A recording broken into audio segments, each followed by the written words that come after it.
Welcome to Running in the 70s, where we interview, meet, and get to know athletes of all kind who were running in the 70s. I'm your host, Matthew Kleinowski.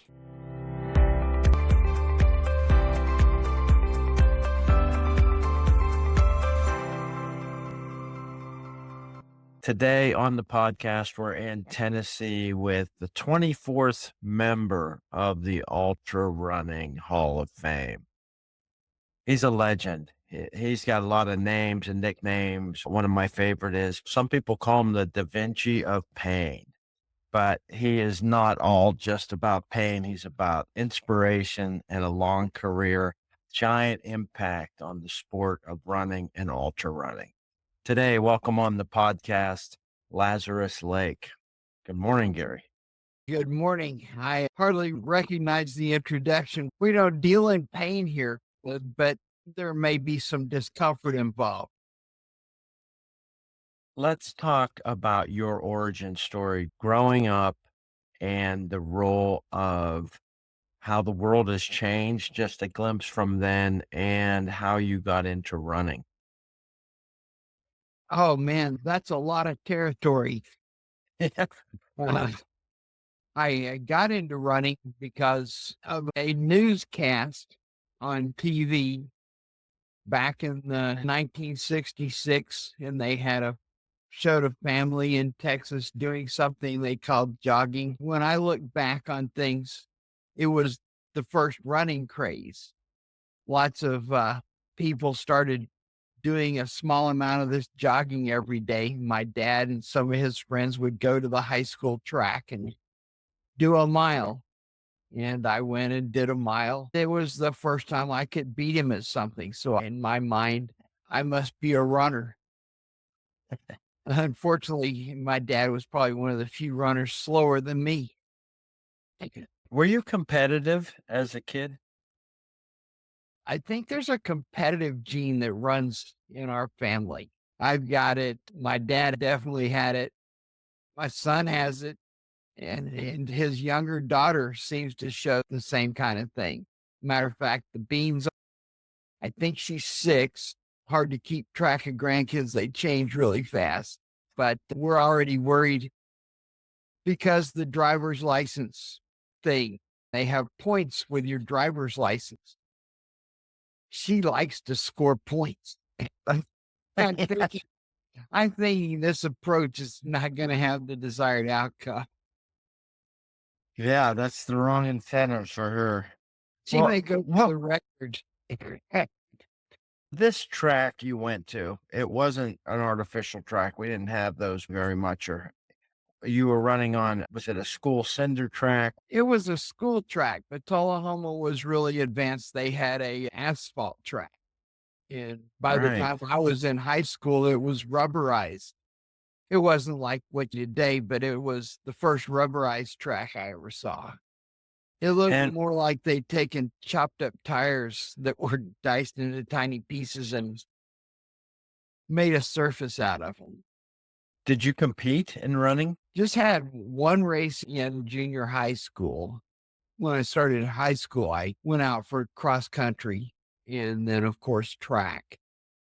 As a sophomore, I was 5 feet tall and 70 pounds at the start of the year. And you can run down your list of sports. The options are cross country and track. What was the state of those? Taking advantage of the sports that were there for your body size and type. What was the rest of the world thinking about cross country then? What was the status? Well, I don't know. We had a really good cross country team and track team and a really good coach. Within the people who ran, it was considered we were part of the track and cross country world. At least as it developed, you had a lot of schools where they said, oh, we're going to have a team. Here it is. One of our football assistant coaches can go out there and he said, the race 2 miles. So for training, every day we'll run 2 miles. The kids will run until they're just out of sight of the coach and wait for 20 minutes and then run back. And serious kids will do their own training. but we had a serious coach and a serious program, and we always did well. Tullahoma was at that time the smallest school in the state with a cross country team, but we were in the state meet every year, finished as high Oh, as third while I was there. what did you think about what would happen to you after high school? What was your plans for going to college? You said you were a runner. How integrated was running in your life? What was life going to look like after high school for you? I was hoping to avoid prison. I didn't.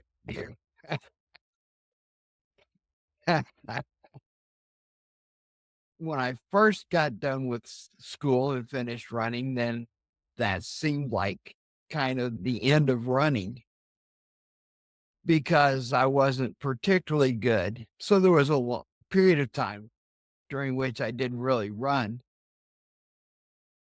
And then I started thinking I wanted to, y- you watch the documentaries and stuff. What was it called? The Olympiad, the ones from like 1968. Yeah. And you get in your head, maybe I could win the Olympic marathon. So I started running again. And that was lived in Memphis. I had run a few races and a little stuff in between, but when I lived in Memphis, I got to training all the time and thinking I had big goals, but I'm not a gifted athlete. Well, what was going on in the sport there? You talked about maybe that first running craze starting when you were a kid. Then what had changed by the time that you set the Olympics hit your brain and you thought about goals and running shoes and things like that? What was going on? This was in the early 70s. I bought my first pair of actual running shoes in Memphis that weren't track or cross country shoes, the ones with no heel and the spike Yeah. holes that you put your spikes in and out so that you feel like a runner. Everything needs to have its gear. There was one road race a year in Memphis then. They had a 5-mile race at Overton Park in the spring. I ran that. I ran into a guy. I saw another person running one day. I saw him cross the road up in front of me, and I thought, he's running. That he's intentionally running. So I kicked it into high gear and I got to the turn inside in time to see him make his next turn. And then I narrowed the gap because I was trying to catch him and caught up to him as a guy named Arnold Weiner, who, since I've left Memphis, I don't know what became of him. I tried to look that name up on Facebook, but I can't find people. So it was a guy named Arnold Weiner. He was running and he told me there's a runners club in Memphis that running is exploding. It's a running boom. So I joined the Memphis Runners. I believe I was member number 12. Uh, I think they've grown way beyond that now. yeah. The Memphis Runners had races. We had races we ran pretty much every week. We all met at a parking lot at Memphis State. We talk about which of the courses that went from there that we wanted to run that day. Then start a stopwatch and toss it under a bush. And the first person back pulled out the stopwatch and called out everybody's times as they came in. So the only real volunteer was a winner. And afterwards, the entire Memphis Runners Club could go to a bar and drink beer. Nice.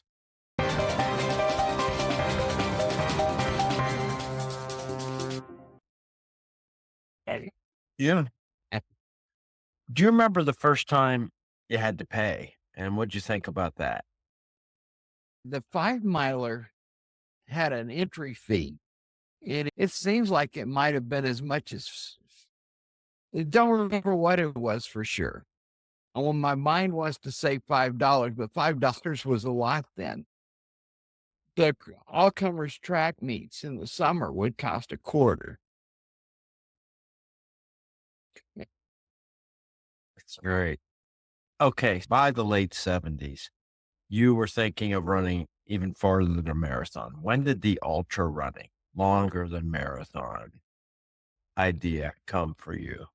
I did my first runs longer than a marathon, like in 1976, 77, 78, because I wanted the last stretch of the marathon not to be the furthest I'd ever run. So if you could do 30 milers, it would improve. But I had not really conceived of running an ultra until it became plainly apparent I wasn't even going to be good at a marathon.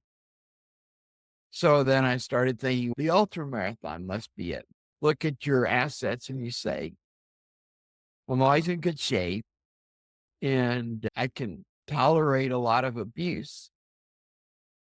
Unfortunately, all the people who move up in distance have exactly the same attributes, except they're a little faster than me.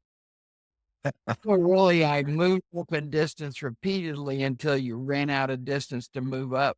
But relative to the rest of the field, I was always in pretty much the same place. Hmm. Do you remember, were there women part of your Memphis running club in the earliest days? No, there were with 12 people, there were no female runners. Female runners were not very common. I was raised in the thing where the woman didn't run beyond what, 3,000 meters? Yeah. And hell, we didn't even run meters. We only ran yards and miles and portions of miles. When the first woman ran the marathon and Jack Semple in the Boston, and Jack Semple tried to pull her off, I guess I would have been more inclined to support him than her. Yeah. You just didn't encounter female runners. When I was a senior, there were a couple of schools in the state, maybe two or three that were, I don't think they were really progressive so much as they had a parent who didn't have sons and they Right. started girls track programs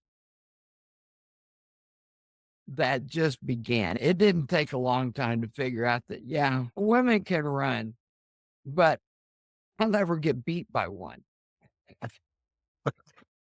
That's great. All So right. they So there say weren't. it was a Go ahead. shock first time I was chicked, and now it's routine to get grannied. That's great. All right. Let's talk about the origin of the first race that you organized. You said there weren't enough ultra marathons in 1979. No, we really started organizing it in 78. Ah, And because you don't just walk out and hold a race one day. I decided I wanted to run an ultra. There had been one in Atlanta when I wrote the ATC 50. And when I wrote to them, they wrote back and said there were only 4 entrants last year, so it was discontinued.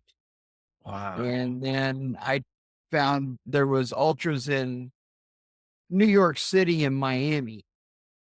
And you just think, yeah, no, the only way I can possibly go to one is to hold one here. So that was how the strolling gym got started. I tacked together some of my favorite training terrain that was purposely hilly, thinking I'm aware I'm not fast at any distance, but if it's hilly, it'll bring everybody back. And let's talk about the name, Strolling Jim. What was the inspiration to pick that?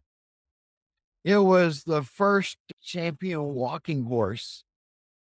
There was a name that had strong local ties. The race started in a Wart race, and Strolling Jim was Wart race's claim to fame at that time. So you wanted to pick a name that gave it a local connection and would increase the odds of getting help in putting together an event. Honestly, before I heard of this race, I didn't know what a champion walking horse was. What's that about? Yeah, they have show horses. and they walk with an abnormal stride. But it was a big thing here. I think it's really receded in interest from what it once was. And there's a lot to the story, and I hate to delve into it unless I was an expert. Show horses Yeah. aren't always treated the best. Oh. Who was involved and what happened from 78 to the beginning of the race? What did it take and how did you communicate and who showed up? There was another runner where I was. I'd gone from being the only runner in the county to there's a guy named John Anderson who lived in Bell Buckle and ran. Later on, I would meet Henry Hewlin, who ran. Those were a couple of guys I did a lot of miles with in those early days, especially me and Henry. Then you had to really figure out what you were going to do from scratch. You approach it like you plan anything. You say, okay, we have to start. What do we need to start? We have to have a course. What do we need to do to have a course? Do we need traffic control at some point along the way? It was really rural then. We may have had traffic control at the highway crossing in the first years, but by today's standards, it wouldn't have been necessary. It was a lightly traveled 2-lane highway. Most of the roads were gravel and out in the country. There weren't bridges across, but some of the streams. So if the water was flowing, you were going to get your feet wet. And you had to find a field. Of course, you didn't have social media of any kind. So I went to marathons that I ran in over the year before the race, and I made up a big cardboard sign and it said ultra marathoner. And then had a little copied piece of paper that said about the race I was going to have. And then I carried a stack of flyers with me and walk around wherever you had your pre-race meeting for the marathon. And whoever came over, I gave them a sheet. I believe we had 22 entrants the first year. It's on the run sign up listing for the race. We've got all the results from all the years. I remember there were only 3 people who had ever run an ultra marathon before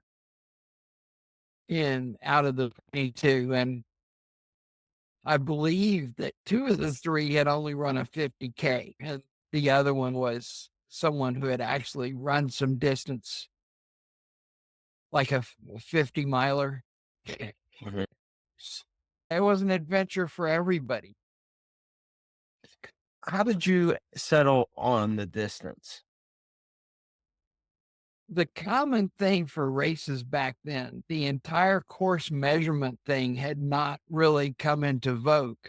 Matter of fact, Pete Regal, one of the guys that used to run in the early strolling gyms, was among the people. He was an engineer, so he had that kind of mindset. And among the people that constructed methods for measuring courses outside of a track, an exact distance you didn't think about unless you were running on a track. So the road races that I ran that were scattered here and there, they were traditional races. They were all picked for the course. I can't remember the Red Bank 8.4 down outside of Chattanooga and the Old Hickory 11.2. They measured us. You didn't really put great credence in the measurements. So the Strolling Jim was strung together a bunch of my favorite running courses, really pretty countryside and challenging climbs and descents and different kinds of terrain. I was shooting for something between 40 and 50 miles. It came out at 41.2, which it's probably still really close, although there's been a lot of changes since then. There's not any real gravel anymore. Huh. Did you run the course before the race? Not intact.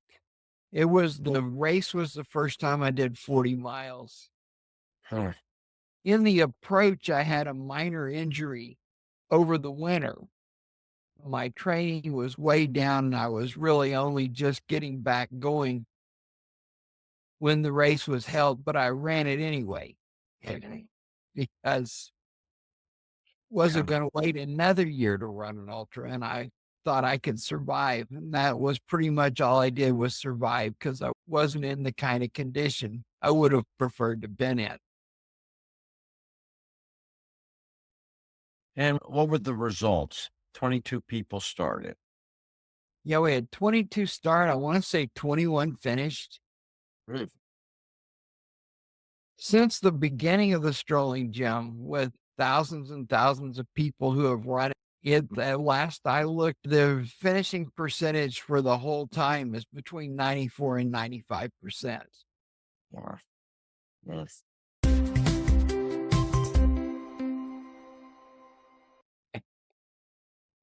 Okay, let's talk about what else was going on there. You just finished the first strolling gym as a race organizer. And what'd you think when it was done? Success? Was it going to last? What were you thinking of yourself now as this race organizer? When you're young, you don't perceive that the future is finite. I just assumed it would go on, would hoped it would. It was another running boom. Yeah. I was just getting into ultras and found it was the ultra running boom. Ultras are exploding. I found Nick Marshall and got the ultra distance summary where that Nick Marshall covered all of the ultras held in America for the year in a couple of mimeograph pages and became one of that exploding group of people. I remember the issue that was really concerning the ultra community at that time was what happens when there's so many people running ultras that you don't know everybody? Not, I don't mean locally, I mean from coast to coast, the entire country. Because if you didn't know somebody, one of your friends knew them.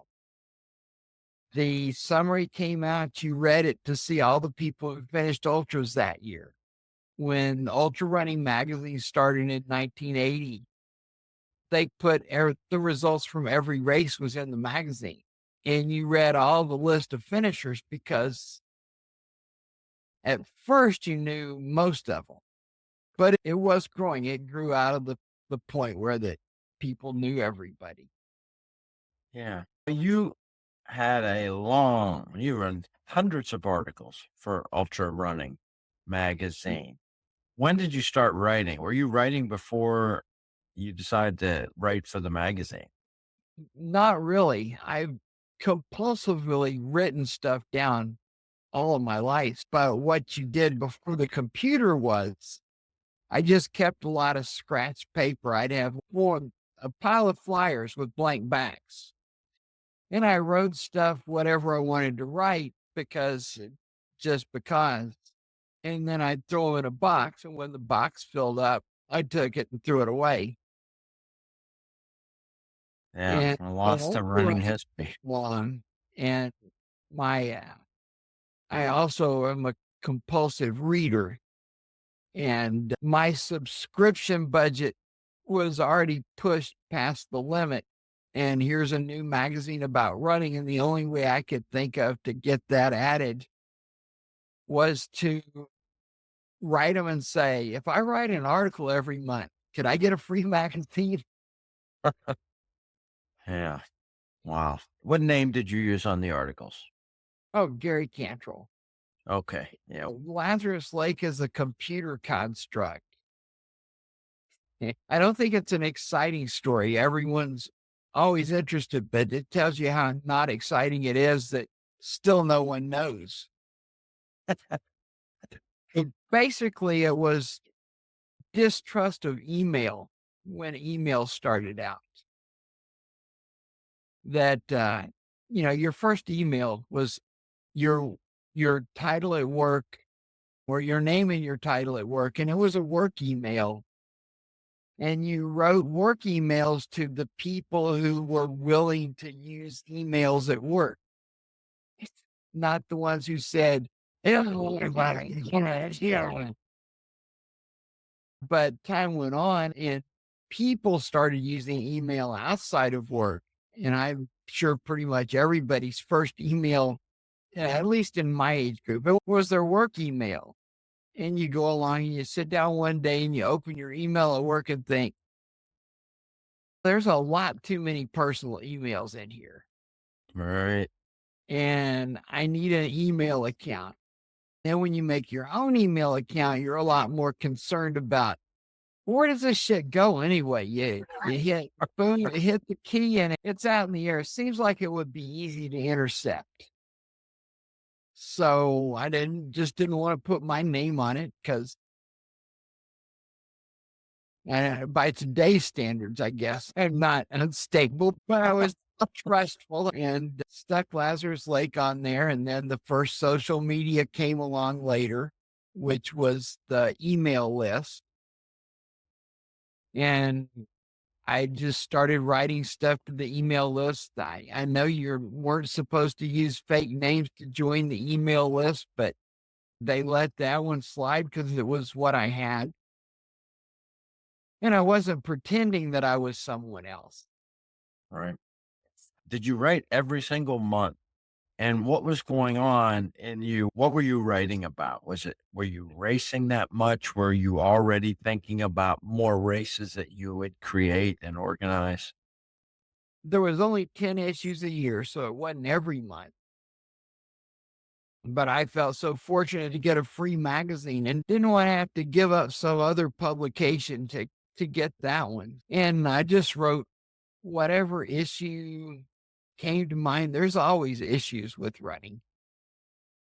Sure. I don't know. I've got a pile of things I'd like to write for the magazine, and I just can't seem to escape with enough time to get it out of my head and into bits and bytes on the computer Yeah. because Yeah. the backyard thing has gone completely out of control. Yeah, let's talk about that specifically. There are people here running, maybe you are not ultra runners and everything, but coming up, basically, as soon as we publish this in a couple weeks, is the Backyard Ultra for this year. And how did that come? We came to the farm about, in 2010 that we moved out here, and I was already making trails before that we even built the house. I wanted to have a race on my trails, but it's only 150 acres, so it's not a really big space. It's a modest size yard, and we're just a family, so we didn't have huge resources. So I was thinking of a race that we could put on with the limited space and limited resources that would be fun. And we did the backyard, and I thought, I hope that enough people enjoy this that we can keep putting on this race every year. Yeah, right now there's 500 and something backyards that are affiliated with ours in 80 something countries. We're coming up, we're having the team championships, and there's teams from 63 countries entered. Uh, uh, Next year, the winners will meet here on the every other year, the World Individual Championship. The first one we ran, we thought, would it be possible to run 100 miles this way? And surely if you ran 100 miles this way, where that every hour you ran the exact same distance, that would surely be the hardest possible way to do 100. It's got a lot of people thinking about how we pace the long races and multi-days, because last year we had the every other year individual championship, and there were 47 people went 200 miles in under 48 hours. You don't have that much in multi-day running for years. Had 8 people went over 400 miles in 4 days, 4 straight sub 24-hour hundreds.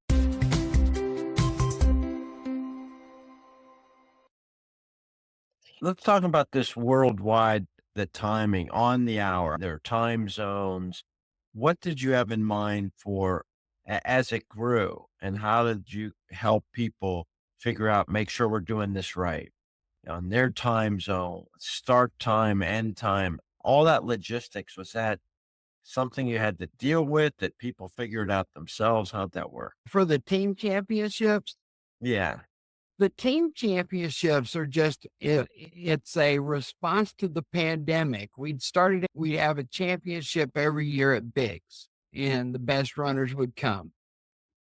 We've been since the beginning constantly trying to adapt to, as quick as you adapt your ability to process stuff to the size of the number of races there are, it doubles. You're lost again. But the pandemic had particular restrictions. No one could travel. And so we thought, well, you can't have bigs because no one can travel.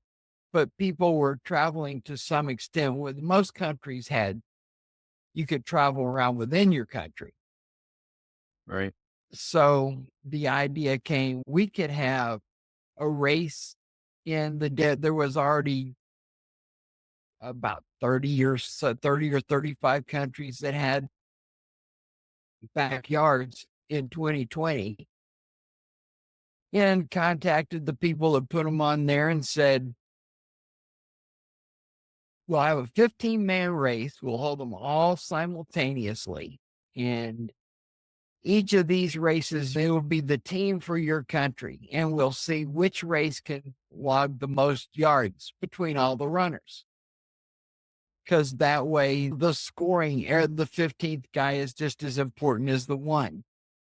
Then talked to Mike Dobies, and he put together the computer stuff with Google Sheets where that we could keep the score simultaneously. So other than people figuring out the damn time zones and the daylight savings time and the not daylight savings time and all the screwy ass stuff the government does with time, because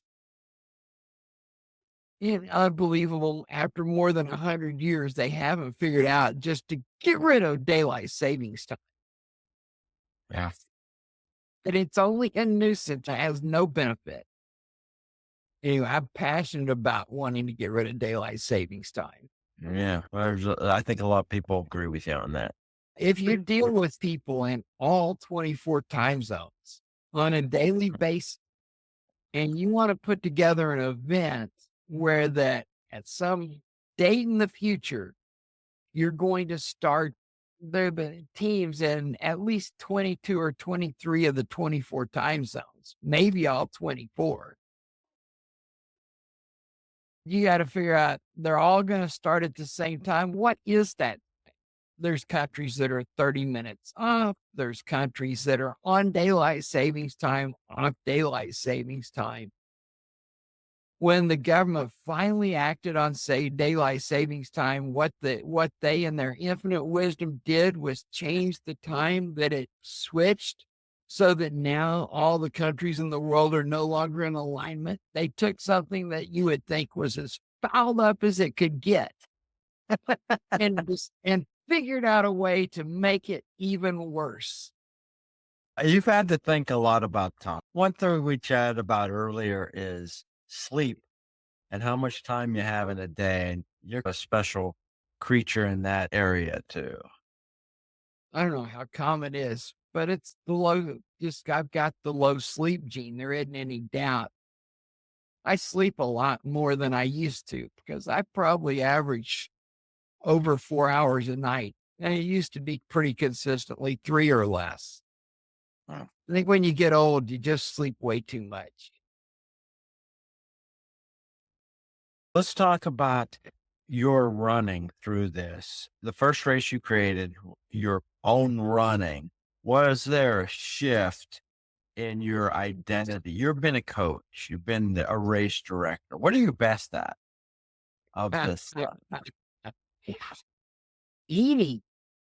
I can I eat really well. I'm All right. I can eat almost anything. My stomach tolerates everything. I greatly enjoy eating lots of different things. Through the backyard, I've gotten to do traveling I never imagined in overseas countries. You look for a restaurant that doesn't have an English translation on the menu. And then the only thing you just pick something out to find out what it is. And the only thing you have to make certain of, and you can use sign language to get it across, is there some kind of meat.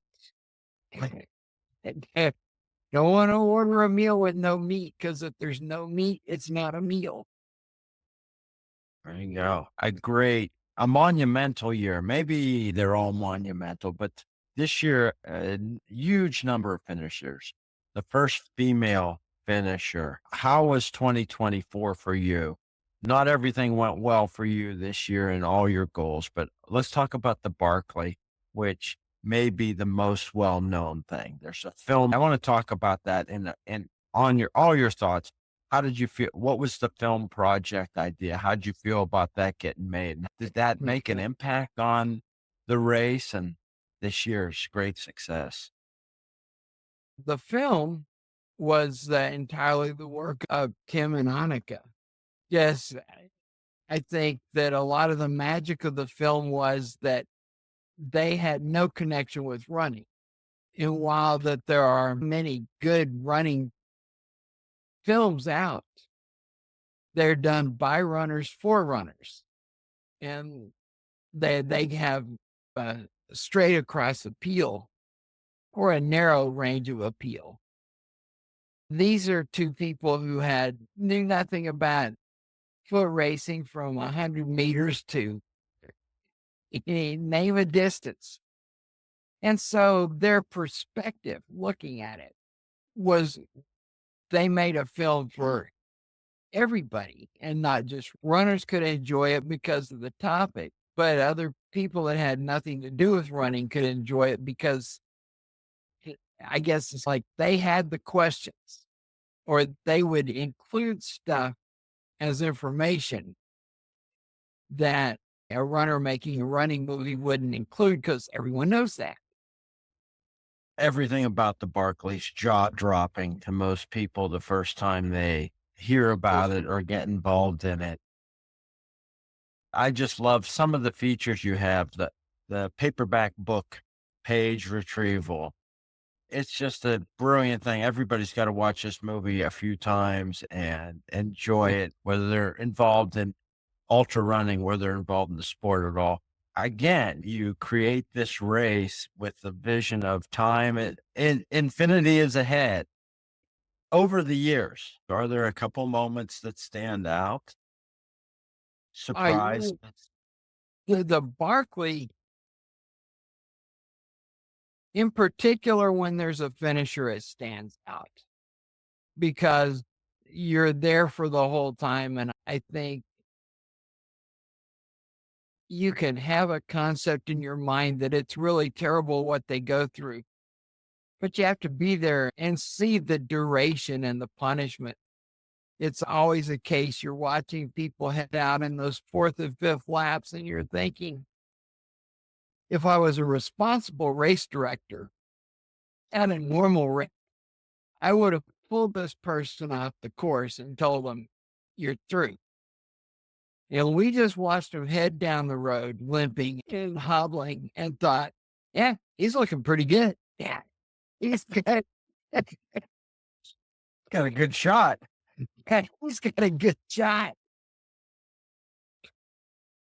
But that's the Barkley. It's a little beyond. Last year's results were an anomaly in a lot of different things.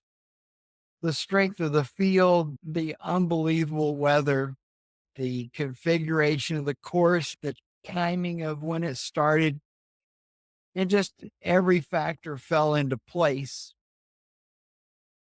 People thought we'd be in a panic, but the race changes every year. It wasn't the kind of thing where you think, oh, we've got to take some action to stop this from happening again. We had 3 the year of the movie, and then wasn't very long after that, we went 3 or 4 years with no finishers. And prior to the movie, we'd gone several years without a finisher. Things just have to fall into place. The right people, the right time, the right conditions. We're going to take a break here in the middle of the interview with Gary Cantrell, known as Lazarus Lake, creator of the Barkley, the Backyard, the Strolling Jim. By the way, if there's anybody you want to hear interviewed, let me know. You can go to the YouTube channel, leave comments, email me from the website, running70s.com, running70s.com. Let me know who you'd like to see interviewed. I hope you enjoyed another episode of Running in the 70s. Voices, stories, and memories of athletes who were running in the 70s. Until next time, wherever you are, keep looking forward and don't forget to look back.